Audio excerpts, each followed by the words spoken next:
করলে বাড়ির উঠান দিয়ে যাইলে ভাবি যে হাসান সুধীরের বউ যে উঠানো বিভিন্ন কাম টাম হরে, ঘরের হাইসাত কাম হরে, অনেক সময় কাপড় ঠিক থাকে, অনেক সময় কাপড় ঠিক থাকে না। মালি মুদিরে তো মজা পাইয়া বইছে। তো এইটা তো বিশাল ব্যাপার স্যাপার। মাংনা রাস্তা হয়েছি কম করেছে, আবার দেখা যা এই সিনেমাও দেখুন যা এই চলতেছে। সারাদিন কাজকর্ম করে আয় বাড়ির, রাইতে আয়া ঘুমা, তাদের আবার পারিবারিক কিছু কাম আছে।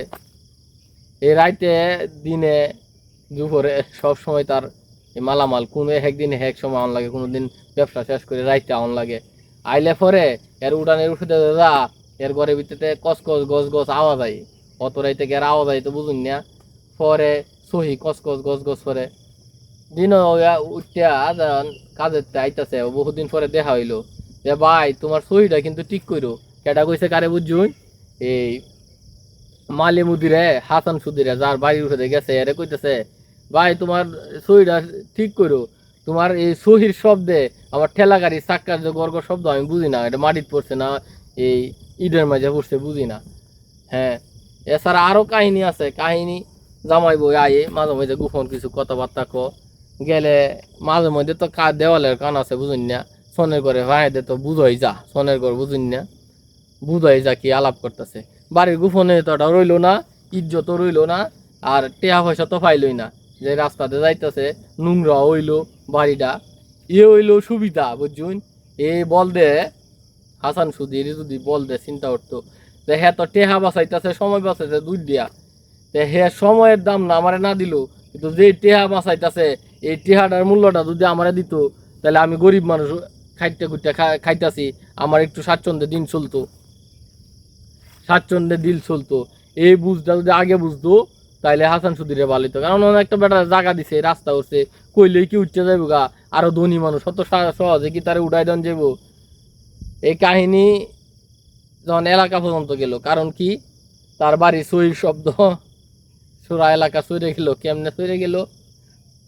তার সাথে শুধু ঠেলা গাড়ি যে আয় সে তো নিজে আয় না, মাঝে মধ্যে তার কর্মচারীরা আয়, এই মাল যে লুট করে আনলুট করে এরা লগে আয়, সব কসর মসর শব্দ গছর গছর মধ্যে এলাকার মধ্যে সরে গেছে। তখন এলাকা তার থাকতারে না, এলাকার মাঝে কি তোর বাড়ির সই শব্দ এই এই আকাশে বাতাসে বাসে, এতদিন তো শুনছি না। কাহিনীটা হইল গিয়া শুনতাছি আমরা দেশের ভিত্তিতে ঠেলা গাড়ি রাস্তা হইব, অক্ষযজ্ঞ রইব। আমার কথা হইলো হেরা হেরা সুবিধার লাগে দিতেছে বুঝুন না, হেরা সময় বাঁচাইতেছে, সময়ের দাম না দেও, এরা যেই টিহাটা বাঁচাই আনতে যাইতেছে, এই সুবিধাটা এই আর্থিক মূল্যটা তো আমাদেরকে দিতে হইব। আমাদের দেশে একটা নিরাপত্তা আছে, সহির শব্দ আছে, বাবিরা যে কাম করবো, এদের সব সময় তো আর আপনার এই হিজাব পইরা কাম করতো না বুঝুন না। বাড়ির ভিতরে যদিও না তাহে একটা বাড়ির ভিতরে উড়ান দিয়ে গেলে গা, তার বাড়িটা হইলো সরকারি বাড়ি বুঝুন না, যে মন চাইবো যে বলা মন চাইবো, এটা হলো তাদের চুক্তিও সঠিক তখন লাগবো। আর এটাতে যদি আমার বিশাল একটা অঙ্কের আয়ে তাইলে আমি দেই, নিরাপত্তা তাহে তাইলে দেই, নিরাপত্তার এই চুক্তিটা একটু শক্ত করে করি। আর আয়ের চুক্তিটা ফেম ভালোবাসাদের দিনেও চলে না। আমি এত বড় লোক না যে ফেম ভালোবাসা দিয়ে আমার যে জিনিস ফেলাই তুমি। আমি শুনতেছি অর্থনৈতিক মন্দা চলতেছে, ব্যাংকগুলা এক কান হইতেছে মাস্টার সাইডটা ফেরিয়া, কিছু কিছু দলীয় ঘোষণা হইতেছে, এতই যদি দেশে উন্নয়ন হইতেছে তো এইগুলো হইতেছে কেন? হ্যাঁ, শুনতেছি মাথা পিছু এই 1 লাখ কত হাজার টাকা ঋণ আছে। অতই যদি উন্নয়নের বন্যা বয়ে থাকে তাহলে ঋণ কেড়ে কন?